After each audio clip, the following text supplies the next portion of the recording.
Assalamualaikum warahmatullahi wabarakatuh. Alhamdulillah, nahmaduhu wa nasta'inu wa nastaghfiruhu wa na'udzubillahi min syururi anfusina wa min sayyiati a'malina. Yahdihillahu fala mudhillalah wa may yudhlilhu fala hadiyalah. Asyhadu an la ilaha illallah wa asyhadu anna Muhammadan abduhu wa rasuluh. Amma ba'du. Perkenalkan, saya dengan nama Muhammad Fidarul Haq dengan NIM 212111249 dengan jurusan Hukum Ekonomi Syariah semester 7 kelas G. Di sini tujuan video kali ini yaitu untuk review book untuk memenuhi tugas ujian tengah semester mata kuliah Hukum Perlindungan Konsumen yang diampu oleh Bapak Yusuf Wibisono. Baik, untuk buku yang akan saya review ini yaitu dengan judul Buku Ajar Hukum Perlindungan Konsumen dengan penulis Dr. Abdul Atsar, SH.MH dan Rani Apriani, SE SH.MH dengan penerbit The Publish yaitu atau Grup Penerbitan CV Budi Utama dengan tahun terbit 2019 dengan ISBN 978-203-209-346-1. Jumlah halaman yaitu 151 halaman. Baik, masuk ke hasil review booknya. Bab 1 yaitu mengenai konsumen dan hukum perlindungan konsumen atau HPK. Menurut Hornby, konsumen adalah seseorang yang membeli barang atau menggunakan jasa. Seseorang atau suatu perusahaan yang membeli barang tertentu atau menggunakan jasa tertentu. Sesuatu yang menggunakan barang atau jasa, adapun ada dua jenis konsumen, yaitu yang pertama ada konsumen yang menggunakan barang atau jasa untuk keperluan komersial. Yang kedua, konsumen yang menggunakan barang atau jasa untuk keperluan sendiri atau pribadi atau keluarga atau bisa juga disebut dengan non-komersial. Selanjutnya ada pengertian konsumen akhir, yaitu menurut peraturan perundang-undangan adalah Undang-Undang Perlindungan Konsumen di India. Konsumen adalah setiap orang pembeli barang yang disepakati menyangkut harga dan cara pembayarannya, tetapi tidak termasuk mereka yang mendapatkan barang untuk dijual kembali atau lain-lain keperluan komersial. Hubungan HPK atau Hukum Perlindungan Konsumen dan bidang hukum lainnya. Yang pertama, yaitu berkaitan dengan hukum perdata dan perikatan atau pandangan lama. Yang kedua, berkaitan dengan hukum persaingan atau competition law, Undang-Undang Nomor 5 Tahun 1999 atau larangan praktik monopoli. Yang ketiga, berkaitan dengan hak kekayaan intelektual. Lanjut masuk ke bab 2 yaitu mengenai sejarah perlindungan konsumen di Indonesia dan di luar Indonesia. Sejarah gerakan perlindungan konsumen di Indonesia ini mulai terdengar populer dan terkenal ini pada tahun 1970-an.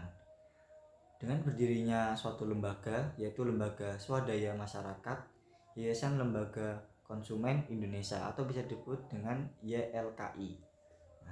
Pada bulan Mei 1973. Setelah YLKI muncul, ada sejarah juga mencatat berdirinya lembaga yang lain yaitu Lembaga Pembinaan dan Perlindungan Konsumen atau bisa disebut LP2K yaitu di Semarang yang berdiri sejak Februari 1988. Kedua lembaga tersebut merupakan anggota dari Consumers International atau CI. Sejarah gerakan perlindungan konsumen di dunia ini tidak bisa dilepaskan dari gerakan-gerakan perlindungan konsumen yang terjadi di Amerika Serikat serta negara-negara lainnya yang ada di Eropa seperti di Inggris, Belanda, Belgia, dan lain-lainnya. Masuk ke bab yang ketiga yaitu asas-asas dan tujuan perlindungan konsumen. Dalam pasal 2 Undang-Undang Perlindungan Konsumen menyebutkan bahwa perlindungan konsumen diselenggarakan sebagai usaha bersama berdasarkan 5 asas yang relevan dalam pembangunan nasional, yaitu yang pertama, asas manfaat dimaksudkan untuk mengamanatkan bahwa segala upaya dalam perlindungan konsumen harus memberikan manfaat bagi kepentingan konsumen. Yang kedua, asas keadilan dimaksudkan agar partisipasi seluruh rakyat dapat diwujudkan secara maksimal dan memberikan kesempatan kepada konsumen dan pelaku usaha. Yang ketiga, asas keseimbangan dimaksudkan untuk memberikan keseimbangan antara kepentingan konsumen, pelaku usaha, dan pemerintah dalam arti material. Yang keempat yaitu asas keamanan dan keselamatan.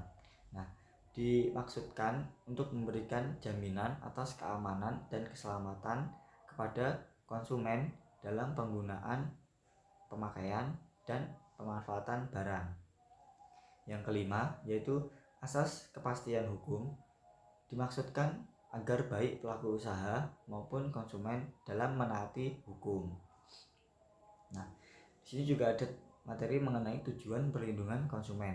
Ini diatur dalam pasal 3 Undang-Undang Perlindungan Konsumen yang bunyinya yaitu yang pertama, meningkatkan kesadaran, kemampuan, dan kemandirian konsumen untuk melindungi diri.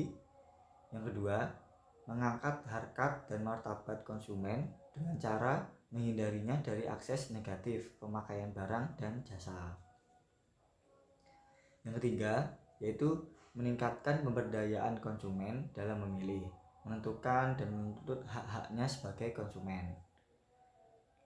Masuk lanjut ke bab yang keempat, yaitu mengenai konsumen. Istilah konsumen berasal dari alih bahasa dari kata consumer Inggris atau Amerika, atau konsumen yaitu Belanda. Nah, pengertian dari consumer atau konsumen itu tergantung dalam posisi di mana ia berada. Nah, secara harfiah, arti kata consumer adalah lawan dari produsen, setiap orang yang menggunakan barang. Nah, begitu pula dalam Kamus Bahasa Inggris Indonesia memberi arti kata consumer sebagai pemakai atau konsumen.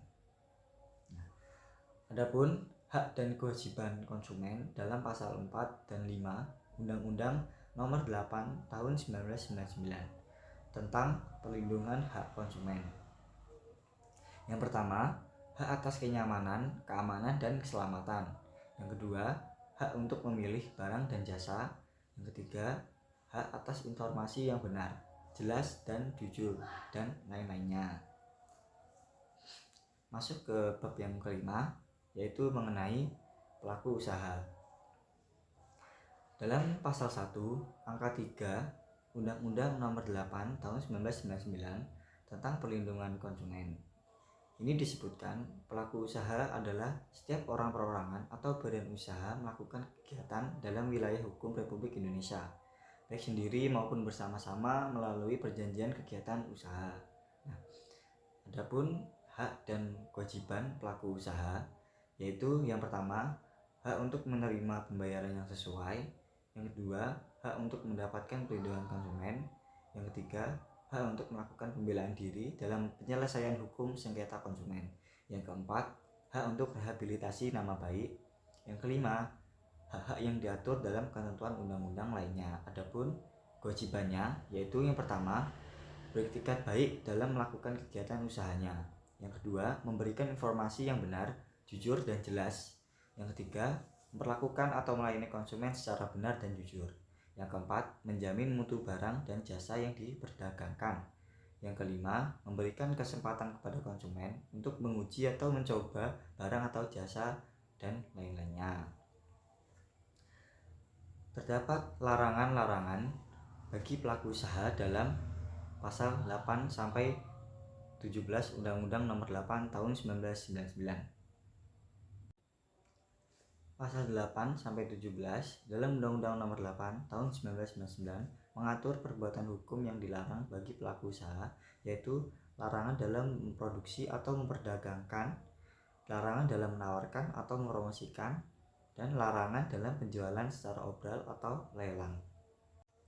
Nah, baik, mungkin itu saja yaitu hasil review book dari saya. Apabila ada kesalahan mohon maaf. Wabillahi taufiq wal hidayah. Wassalamualaikum warahmatullahi wabarakatuh.